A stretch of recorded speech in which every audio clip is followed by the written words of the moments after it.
So the Town Kitchen's a community-driven food company that employs and empowers low-income youth. And we provide entrepreneurial training, fair wage jobs, and access to college course credit for young people age 16 to 24, because we know that employing low-income, high-potential youth means that they are less likely to be incarcerated, they're more likely to graduate from high school and college, but it's also better for our local economy. So for every dollar that we invest in youth job training, that generates $11 locally. So this is like, the Town Kitchen is really the company of my dreams. The last 8 years I worked in workforce development in San Francisco, and I worked to create homegrown teachers, so teachers from our local communities. And then on the side, because I was working at a nonprofit, I also own and operated my own cupcake business. So I was peddling cupcakes on the side, and I decided to create this, the Town Kitchen, to really merge all my passions, because I loved both of them in unique ways. And, but more importantly, to really give young people an opportunity to truly thrive in a great company. So our first product is called our Community Lunchbox, and it features a main course, and that is crafted by our executive chef and executed with our youth team. And then we partner with other local artisans to offer an 8-ounce drink and a dessert. So, and it's like these marshmallows that are s'mores marshmallows. They're delicious, and I eat way too many of them. So to date, we've partnered with over 30 small businesses, which is great because we give them revenue, and we get to highlight them, we cross-market each other, and we get to put together a really great product. So we launched in December of 2014, so with a soft launch, and we launched with our Indiegogo campaign. So, which you guys are all familiar with crowdfunding, Kickstarter, Indiegogo? Yes, cool. So we raised just over $40,000 over the course of 30 days. But really grassroots. We had 600 contributions. Average person maybe gave about $70. And so, but along the way we got some really great press. So Michael Pollan, Van Jones, they tweeted about us, and we're like, yay, we're so cool.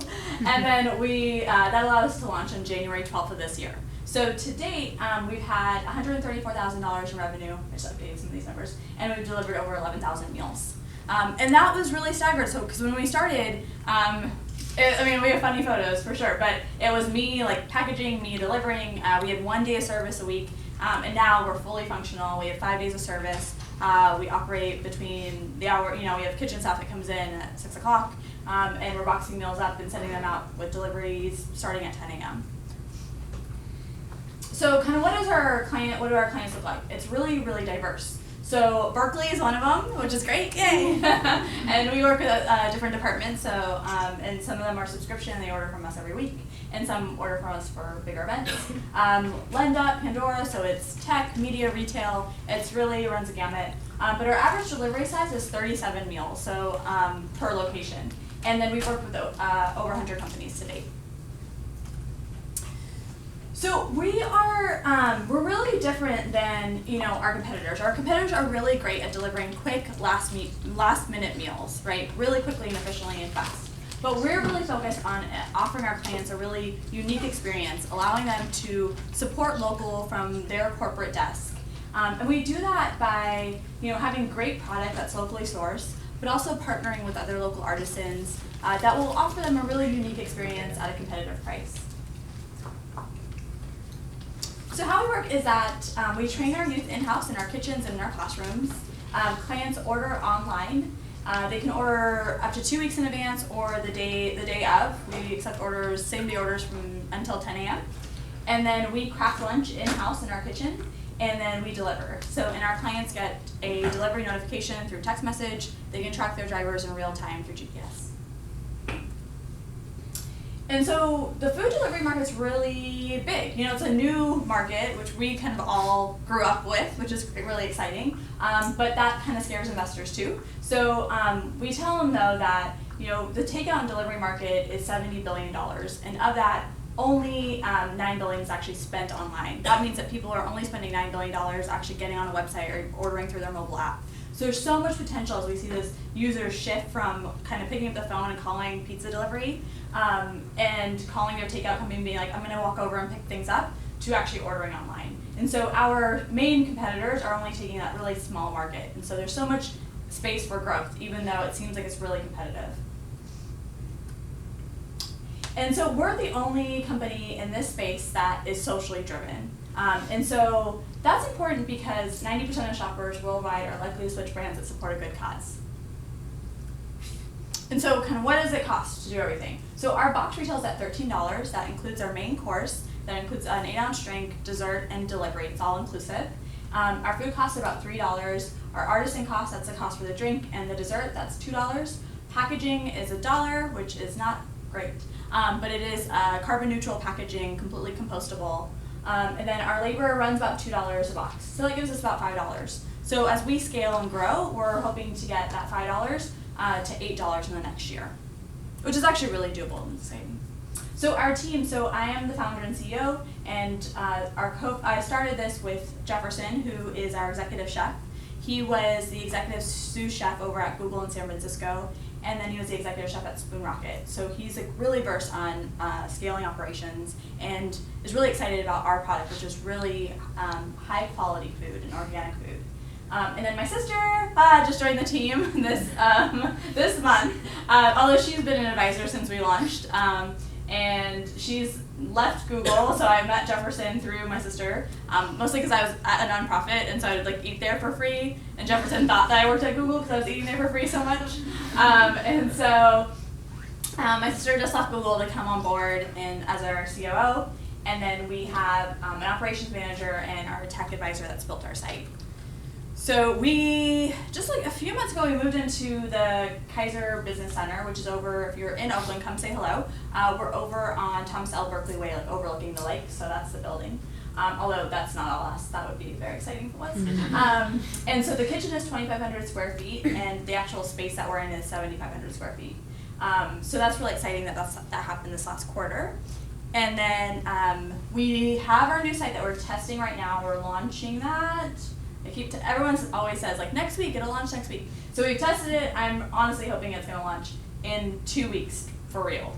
And then our mobile app has actually been developed, and we've had it in our pocket, which is so frustrating. So we're probably going to launch that right after the site's already been built, and we'll have a technical person on board at that time. So, as we scale, we really look at the Town Kitchen as, creating these culinary centers in every urban city in the United States and really changing the way that we employ and empower young people in America. But what's important for us is that as we scale, we really stay true to our values, and that's that great food and great jobs create stronger communities. So that's my little spiel. So I'll leave it on Morgan because, yay, it's Morgan. But I also am really, really excited about everything you guys are doing. I also came off, I'm not going to stay on this. I always think it's great.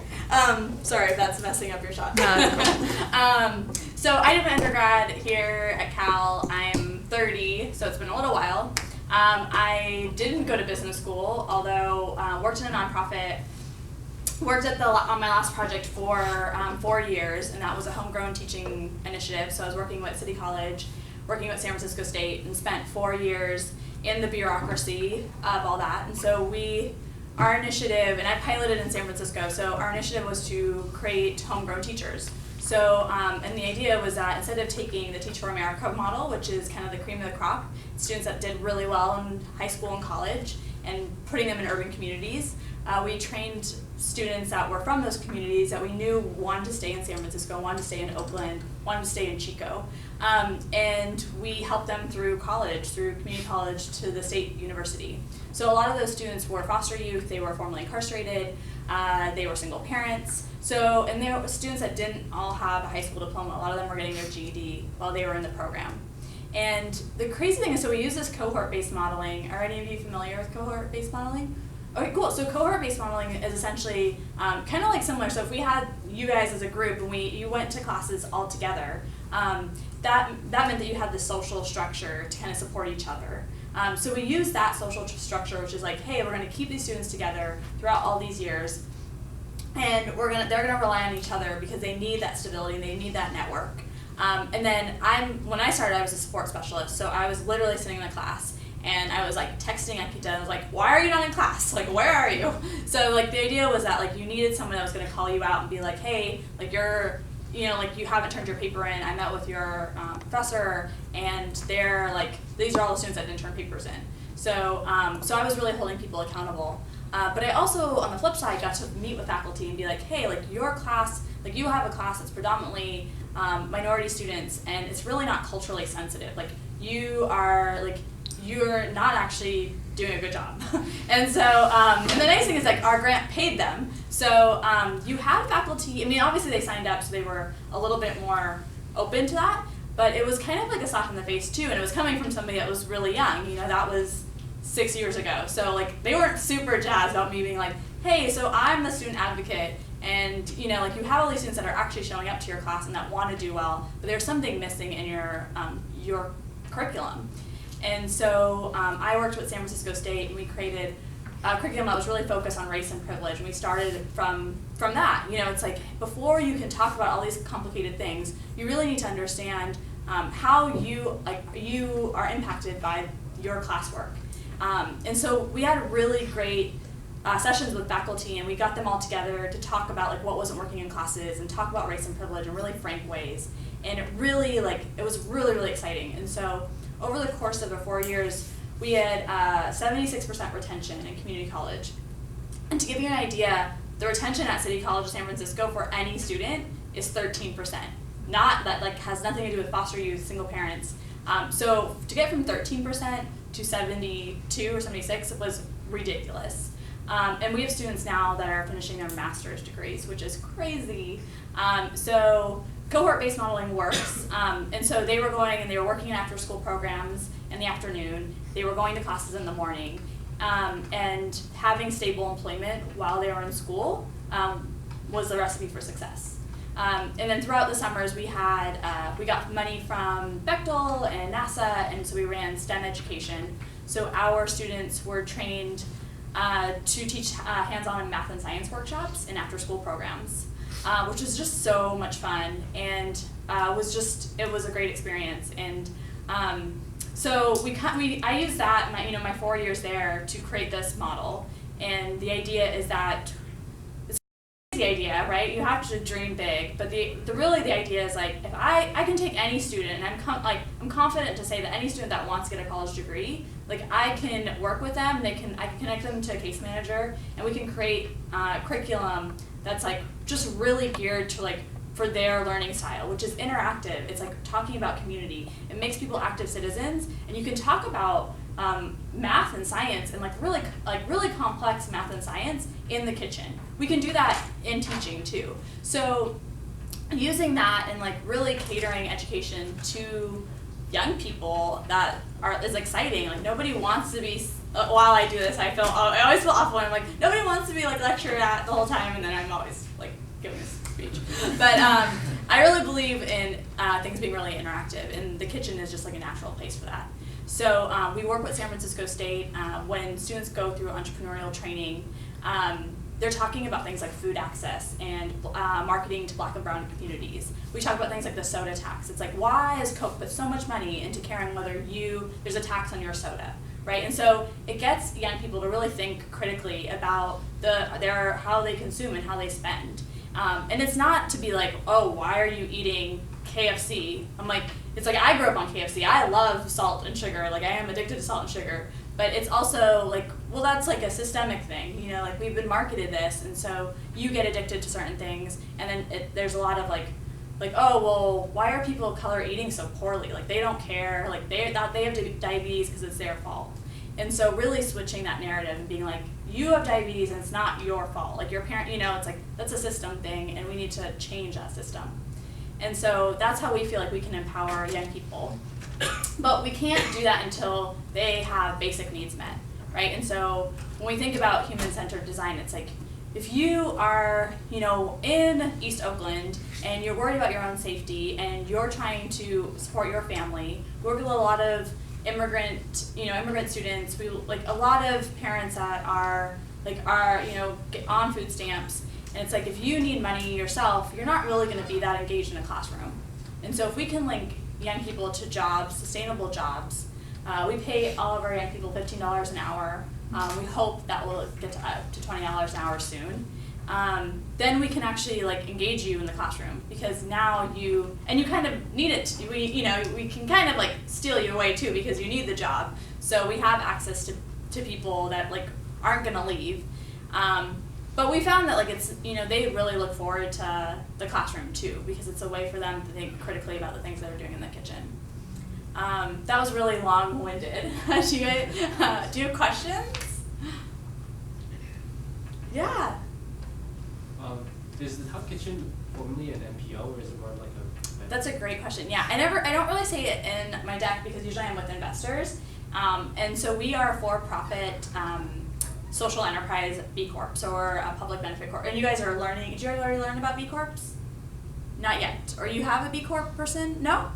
We wanted a B Corp person, but we're not going to have him as a speaker anymore. Okay, well let me take a little bit of time then to talk about B Corps. So B Corps are called benefit corporations, and you can have a nonprofit B Corp and you can have a for-profit B Corp. But essentially, B Corp is a legal structure that's around social enterprise, which is really exciting for us because social enterprise is still really new, and a lot of women are starting social impact, so a lot of my time is being spent in like female founder space, and women are more likely to start nonprofits and they're more likely to start social enterprises, but they're also more likely to start things later. And so it's really important when we get in front of an investor, if they're already familiar with the social impact space, then it's just a great way for us. So B Corp we're a public benefit corporation legally, which means, like, for example, we partner with Zesty, which, are you guys familiar with Zesty? So Zesty is a food tech company that essentially is like Cater to Me or Zero Cater. It takes restaurant food and it gets it to Twitter, right? Twitter has its own lunch in-house, but we'll pretend like it was Twitter. So they take the Town Kitchen food and they deliver it to Twitter, right? And it has our name on it and it's more tray style, like buffet style. But they charge us 25%, which is 25%. But it's our name, so Twitter sees us. So there's like pros and cons, right? But they're purely a food logistics company. And that's, Spoon Rocket has changed their model a few times, but they started off doing everything in-house, and now they're more of a food logistics company where they work with catering companies to deliver their recipes. And so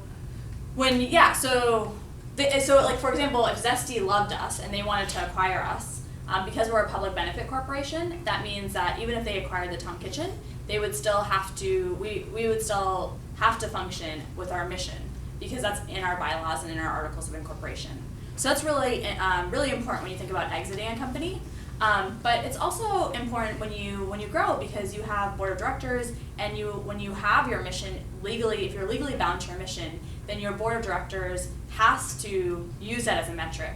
And for us, that's really important. We want to make sure that employing young people is always going to be part of our mission, and that we don't just, and it gets hard, like even with a small team, like you make daily decisions where you're like, is this what's actually best for our young people, or are we just like trying to stay alive, and we're like, and there's so many operations and logistics that it's really easy to get overwhelmed. So just internally with having 5 full-time people, it's been important for us.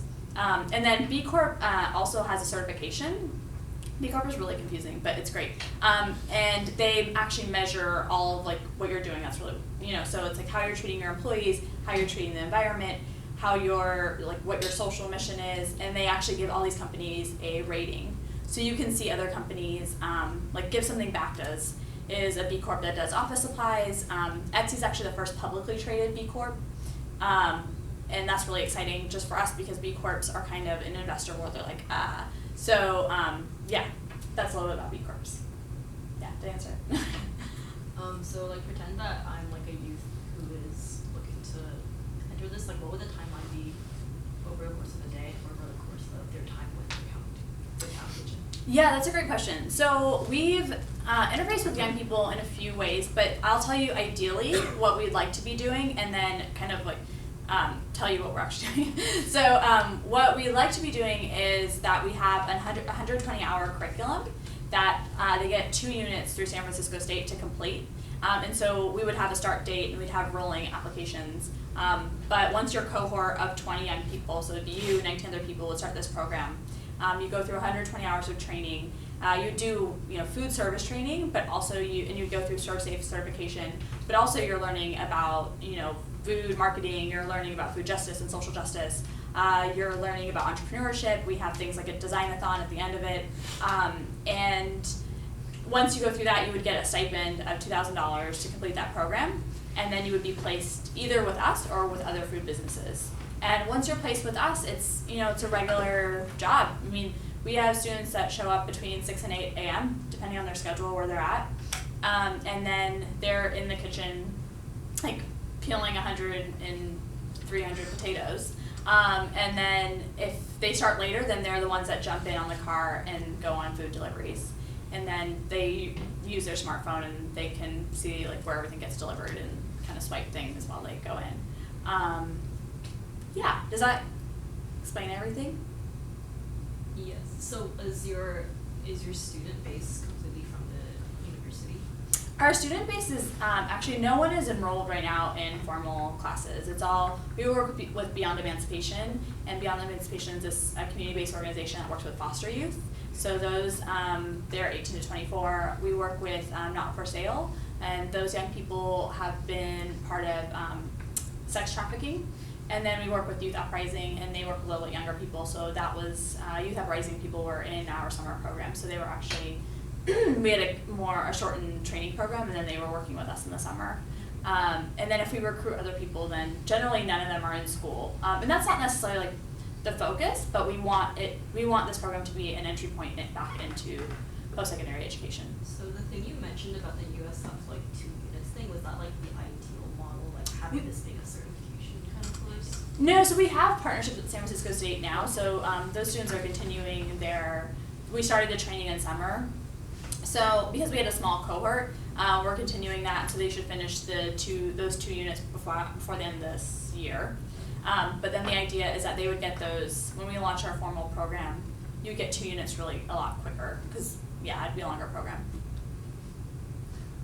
Do the community youth only do the kitchen work, or are they involved in the logistics or tech side or other things too? Are there plans for that? Yeah, that's a great question. Yeah, we do have plans for that. Rashawn is the first person. Rashawn is 22, and Rashawn came from Beyond Emancipation, so former foster youth. He had experience in the kitchen, and we've been training him on business development. He's been great at it, so he'll go more into our sales role, and then ideally when that salary position opens up, he would start with us as in a salaried role. And that would be great. And we want more of those positions to open up and people to grow with us. We just applied for a grant, so we are a for-profit benefit corporation, but through our partnership with SEE is our nonprofit and San Francisco State University, we're able to apply for grants on the education side. So we applied for a grant that is a sustainable food tech pathway. So essentially, students would go through that same training, but they would also get tech training that we would work with Hack the Hood, which is a community-based organization in Oakland that trains young people in tech. So it'd be like a tech boot camp for students that are really interested in that field and want to go more into tech.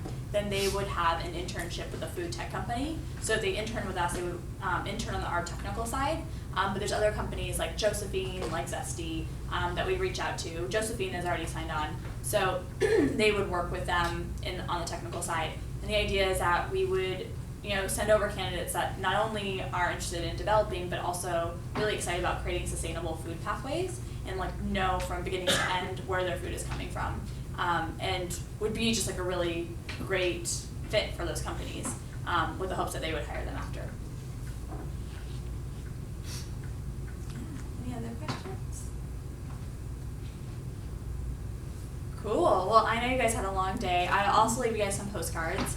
And I would just say, I just came through a rapid prototyping kind of boot camp, and by the guy that invented Google Glass, I think it was Glass, right?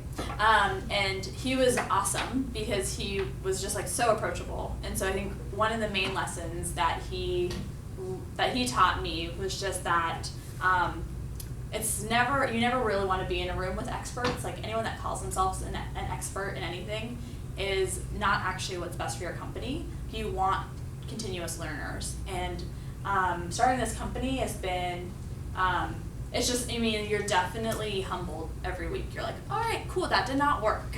And that's good, you know. It's good to kind of a slap in the face where you're like, oh, I totally thought this was, you know, like I went in and I was like 100% sure this was going to work, and then it doesn't. It fails miserably.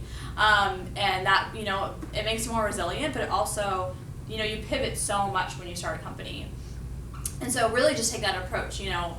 Being in school is like the best time, right? You're like soaking up all this knowledge. But it's so easy in your next few years when you finish to be like, oh no, I know this, like I learned this at Cal, like I know it, you know. And I think for me, when I think about hiring, the most important thing is like hiring people that are just excited to learn and like excited to show you what they've learned and be like, I want to make this better. I feel like, you know, I could learn this and this. And also for him, what was like one like real light bulb moment was that he was saying that, you know, a lot of times when you're designing things, like there's so many things on the market that are doing that are successful. And so usually when you're designing a new product, unless you're like a crazy physicist, like you're designing something that's very similar to something that's already on the market. And so you really need to think about your user, right? For us, it's like, you know, like Pandora, they're great, you know, like it's great to have Pandora as a client, but at the end of the day, like Pandora employees still want a delicious lunch, you know, and like we would love everyone to be like, oh, I want to use you guys because you're doing such great work, but they still want delicious lunch. They want it at the price that they want it at, and they want to make sure that's delivered on time. And if we do any of those things wrong, they will drop us, and they don't actually feel bad, you know. And I had an experience with Wix, and you know, like all sales calls start with like them being like really excited to like about what you're doing, but they were like the most demanding client like ever. And so I was like, you know, this actually isn't a good fit for us. And it's important though to know that, you know, like we have ideas when we're entrepreneurs that we're like, no, this is the best, and like, you know, we're doing the best things, and that's important, otherwise you won't keep going. But also to be like, okay, what does a user really want? And like, I need to be open to feedback, and I need somebody to be like, I actually didn't think that food was really good. And you're like, okay, like what did you not like about it? You know, and like I thought the packaging it's just too bulky. Like I put 20 lunch boxes in our trash and it took up our whole trash. And so I'm like, all right, how can we fix this? And so I would just say, yeah, a lot of times when you're designing, it's not always the most complicated thing that's the solution. It's tweaking something that's already there, or tweaking your first iteration and like really making it the most successful for the user. And user experience is so important. And you see so many tech companies fail miserably because they've spent all this money and time designing a product that no one is going to use. And so, and especially when you think about solving problems, there's so many people that have great intentions, but they don't spend enough time like really getting to know their user. And even if you're designing something for good, if no one uses it, it doesn't matter. It's like a waste of your time. And so you need to go back and like make sure it's affordable, make sure people are using it, take all the bad, like you want as much bad feedback as you can get. And it's hard. It's like, it's not a fun process. Like hearing people talk shit on your product is not fun, but it's necessary, right? Because otherwise you're never gonna get better. And so I encourage you to seek that out so that you can make it the best.